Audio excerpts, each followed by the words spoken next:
Luasnya varian Omikron di sejumlah negara termasuk Indonesia menjadi perhatian serius pemerintah. Penanganan varian Omikron dan sejumlah permasalahan lain menjadi tantangan pemerintah di tahun 2022. Lalu bagaimana strategi pemerintah untuk mengatasinya? Berikut dialog spesial Jokowi jawab tantangan 2022 bersama pemimpin redaksi RCTI Atika Suri.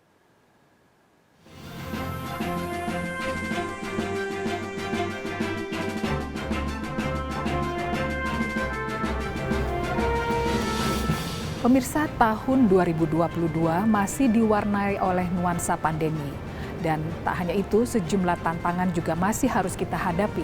Bagaimana pemerintah mengatasi atau bagaimana antisipasi pemerintah untuk menjawab tantangan ini?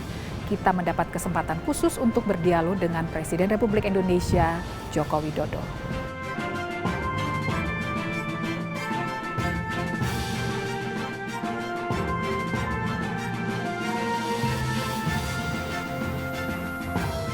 Pemirsa, kita sudah bersama Presiden Republik Indonesia, Bapak Joko Widodo. Terima kasih Pak sudah meluangkan waktu untuk menerima kami dan juga bagi pemirsa. Pertama kali kita ucapkan selamat tahun baru Pak, semangat baru dan pastinya optimisme baru Pak. Ya, harus optimis. Iya betul. Nah, WHO yakin pandemi itu akan berakhir di tahun 2022.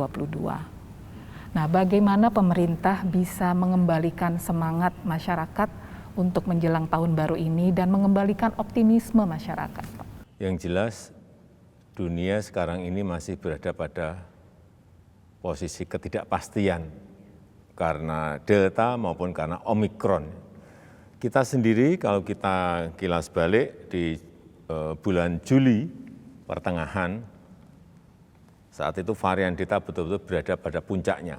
Kasus harian 56.000. Dan turun, dan saat ini kita berada pada posisi 200, 300, 400 kasus harian. Artinya memang penurunan dari kasusnya memang sangat drastis, tetapi tantangan ketidakpastian itu masih ada. Terutama bagaimana kita bisa mengendalikan varian Omikron yang sudah masuk ke hampir semua negara. Saya kira tantangannya ada di situ. Oleh sebab itu, yang paling penting menurut saya ada dua hal untuk urusan Omikron ini. Yang pertama, screening bagi pelaku-pelaku perjalanan luar negeri. Ini harus ketat, plus karantinanya harus ketat. Yang kedua, percepatan vaksinasi untuk lansia maupun untuk anak-anak. Ini harus dipercepat. Dua ini kunci untuk menghadang yang namanya Omikron. Kalau ini bisa kita kejar, tentu saja dunia usaha, ekonomi akan lebih optimis menghadapi varian Omikron. Nah, apakah optimisme yang sama ini juga dirasakan oleh negara-negara G20, Pak? Memang temanya kan recover together, recover stronger ya Pak ya. Nah ini kan artinya pandemi ini masih menjadi fokus dalam pertemuan G20 ini begitu. Nah, bagaimana kita Pak bisa memanfaatkan momentum kita sebagai presidensi G20 ini sebanyak-banyaknya untuk masyarakat? Tapi untuk saat-saat ini memang pada kenyataannya negara-negara G20 masih bergelut semuanya dengan yang namanya varian Omikron. Sehingga tema recover together, recover stronger ini sangat relevan sekali. Kita ingin pulih bersama, kita ingin juga bangkit bersama, dan kita ingin pulih dalam posisi yang lebih kuat. Nah, presidensi G20 ini kan menjadi kebanggaan kita lah Pak ya, untuk menjadi pelaksana dari G20 di tahun ini begitu. Nah, dampak yang bisa dirasakan itu kan dampak menengah dan jangka menengah dan jangka panjang Pak. Adakah manfaat jangka pendek yang bisa dirasakan masyarakat dengan kita menjadi presidensi G20 ini Pak? Dampak terhadap negara kita juga akan baik karena ada yang sulit itu kan membangun sebuah kepercayaan. Nah ini kita dipercaya. Oleh sebab itu kepercayaan ini harus kita manfaatkan yang pertama untuk mengenalkan Indonesia ke seluruh dunia. Artinya apa? Akan muncul wisatawan, muncul pariwisata, karena kita dikenal. Ini promosi kepada dunia. Yang kedua, dari sisi investasi, karena kita dikenal, kita juga mengenalkan diri, sehingga akan semakin banyak investasi yang datang ke negara kita, dan itu akan membuka lapangan pekerjaan yang seluas-luasnya. Saya rasa goal kita di situ. 15 lokasi untuk 150 pertemuan ya Pak, mulai awal Desember hingga November mendatang. Nah, bagaimana strategi kita, khususnya pemerintah daerah Pak? Ini kan ada potensi besar yang datang ke wilayah mereka begitu. Apa strateginya kira-kira Pak? Iya, jadi kita sebagai presidensi G20 ini sudah dimulai di Desember kemarin. Dan ada 150 pertemuan di 15 kota.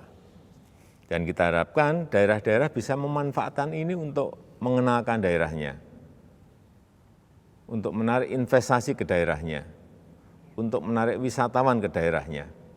Dan yang paling penting juga daerah juga harus bisa menyiapkan keamanan bagi para peserta pertemuan-pertemuan yang ada, karena ini dari banyak negara, aman dari COVID dan aman betul-betul peserta itu bisa datang dan sampai pulang betul-betul dalam keadaan yang aman. Sekaligus menjadi showcase lah Pak, bahwa keunggulan daerah tersebut, potensi daerah tersebut pastinya ya Pak. Iya, bisa mengenalkan lah, saya kira bisa mengenalkan produk-produk unggulan, bisa mengenalkan daerahnya yang penuh dengan lokasi-lokasi yang indah misalnya, atau bisa mengenalkan potensi, opportunity, peluang-peluang bagi investasi. Nah, yang baru dalam G20 tahun ini adalah masuknya agenda digitalisasi ini Pak. Apa yang melatar belakangi kita mengajukan agenda digitalisasi dalam pertemuan G20 kali ini? Kali ini kita akan fokus pada 3 hal. Yang pertama yang berkaitan dengan arsitektur kesehatan global, sehingga cepat responsif terhadap dadakan-dadakan adanya pandemi berikutnya atau penyakit-penyakit selanjutnya. Kemudian yang kedua yang berkaitan dengan transisi energi dan ekonomi hijau, ini menjadi yang kedua. Yang ketiga yang berkaitan dengan digital ekonomi. Saya kira di urusan yang ketiga ini, digital ekonomi ini, kita mempunyai sebuah potensi valuasi yang besar. Inilah kesempatan kita untuk mengenalkan potensi itu, tetapi juga jangan sampai potensi yang gede ini yang ngambil orang lain, negara lain. Sudah sering saya sampaikan, talenta-talenta digital kita harus siap. Sunikon kita harus siap, startup kita harus siap, unicorn kita harus siap, dekakon kita harus siap menghadapi sebuah peluang besar seperti ini, sehingga rakyat mendapatkan manfaatnya karena mendapatkan pelayanan yang lebih cepat, mendapatkan harga yang lebih murah, produk-produk di daerah bisa masuk ke platform e-commerce, platform digital untuk menjual barang-barangnya. Saya kira goal itu yang ingin kita capai. Tapi kan teknologi itu kan ibarat pisau bermata dua ya Pak. Positifnya banyak, tapi negatifnya juga harus dijaga begitu. Bagaimana fokus pemerintah ke depan? Apakah ada regulasi-regulasi untuk mengatur ancaman-ancaman ini Pak?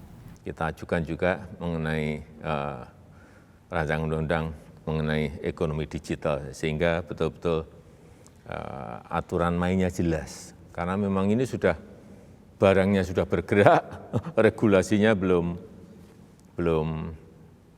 disiapkan. Dan semua negara mengalami itu semuanya. Nah, ini masih kaitannya dengan presidensi G20 nih Pak, tapi masalah vaksin Pak. Kita tahu bahwa 75% potensi vaksin itu ada di negara-negara kaya ya Pak. Nah bagaimana kita bisa menjembatani kebutuhan vaksin bagi negara-negara berkembang, termasuk kita Pak? Ya itu sejak awal saya sampaikan bahwa problem terbesar saat ini adalah dalam akses kepada vaksin. Negara-negara maju, negara-negara kaya sudah ada yang di atas 90%, ada yang di atas 80%, tetapi negara yang miskin masih banyak yang tidak lebih dari 6%. Kecil sekali. Inilah yang selalu saya suarakan bahwa akses kepada vaksin betul-betul harus ada keadilan, harus merata, dan semua negara bertanggung jawab terhadap itu, karena kalau tidak percuma, yang ini sudah vaksin, ada yang belum, ya nanti akan nular lagi ke yang sudah vaksin. Seperti kejadian Omikronnya seperti itu. Dan Indonesia alhamdulillah, meskipun kita juga bukan produsen, belum menjadi produsen vaksin, insya Allah nanti tahun ini, sampai hari ini kita telah menyuntikkan 282 juta dosis pada rakyat kita, yang dosis pertama sudah mencapai 79%, dosis yang kedua sudah mencapai 54%. Ini patut kita syukuri. Nah Pak, pelonggaran pasca PPKM level 3 dan level 4 kemarin Pak, itu sudah menunjukkan hasil yang cukup baik Pak. BPS mencatat bahwa ada pertumbuhan ekonomi nasional 7,07% di semester kedua tahun 2021 lalu. Nah, apakah akan ada rencana perluasan paket stimulus Pak untuk mendorong perekonomian kita di tahun ini Pak? Ya terus, masih ada stimulus, kemudian ada juga bantuan sosial yang akan kita teruskan, karena ini menyangkut suntikan agar daya beli masyarakat, konsumsi masyarakat masih bisa terus kita tingkatkan dan kita perbaiki. Tapi memang tidak seperti di tahun 2020, tapi tetap masih ada. Nah, ekonomi kan tumbuh nih Pak ya semester lalu, tapi harga sembako naik Pak. Gas naik, terus kemudian minyak goreng dan sembako kebutuhan pokok itu naik. Bagaimana nih Pak? Ya ini memang harga-harga itu terkerek oleh harga internasional. Misalnya kayak harga CPO ini naik tinggi sehingga mengerek harga di domestik. Ini yang akan kita selesaikan nantinya sehingga harga minyak goreng bisa turun kembali menjadi normal, tetapi harga internasional akan terus naik terus. Jadi termasuk energi, tidak hanya minyak saja, tetapi juga batu bara, semuanya naik. Dan naiknya tidak hanya 10%, 20%, ada yang naik 2 kali, ada yang naik 3 kali. Inilah problem, bukan hanya problem negara kita, tapi problem global. Tetapi alhamdulillah, untuk urusan inflasi kita masih bisa kendalikan di angka 1,7. Ini masih harus terus kita kendalikan, dan alhamdulillah harga-harga juga melonjaknya juga tidak melompat tinggi sekali, tetapi memang ada kenaikan karena terkerek oleh harga global. Subsidi minyak goreng nih Pak untuk bagi masyarakat. Bagaimana kita mengawal subsidi ini agar tepat sasaran begitu Pak? Ya ini yang kita lakukan adalah operasi pasar sehingga kalau kita gerojokan terus suplainya, kita harapkan harganya akan bisa turun. Nah Pak, tahun 2022 suhu politik ini mulai menghangat begitu ya Pak ya? Masih adem. Masih adem ya Pak. Tapi menarik loh Pak, beberapa hari lalu Bapak membenarkan mengencangkan tali sepatu, itu rame sekali loh Pak. Komentar. Sepatunya kendor, masa nggak dikencangkan?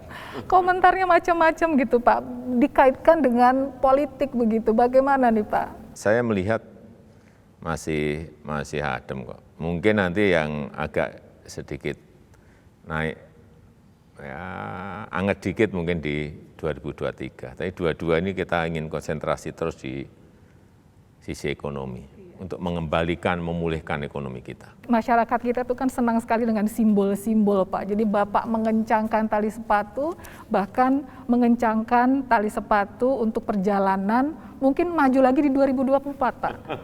Kan nggak mungkin, ya sudah saya sampaikan bolak-balik, konstitusi kita sudah jelas, mengatakan apa sudah jelas. Baik Pak, terakhir Pak, sebagai presidensi G20, apa yang ingin Bapak sampaikan ke masyarakat?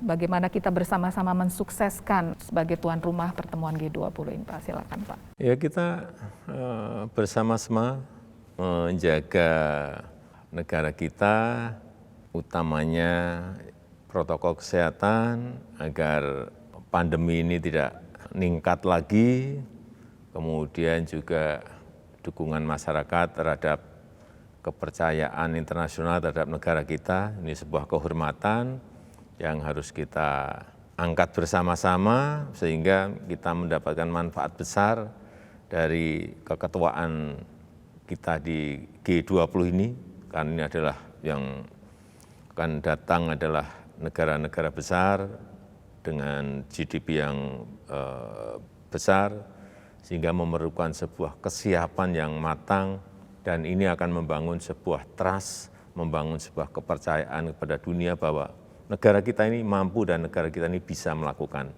Presiden Republik Indonesia Bapak Joko Widodo, terima kasih atas waktunya sekali lagi Pak, dan semoga kita sukses menjalankan presidensi G20, sukses juga untuk kemajuan masyarakat di tahun 2022 ini. Terima kasih Pak. Ya. Pemirsa, demikian perbincangan kita siang ini, semoga bermanfaat dan sampai jumpa.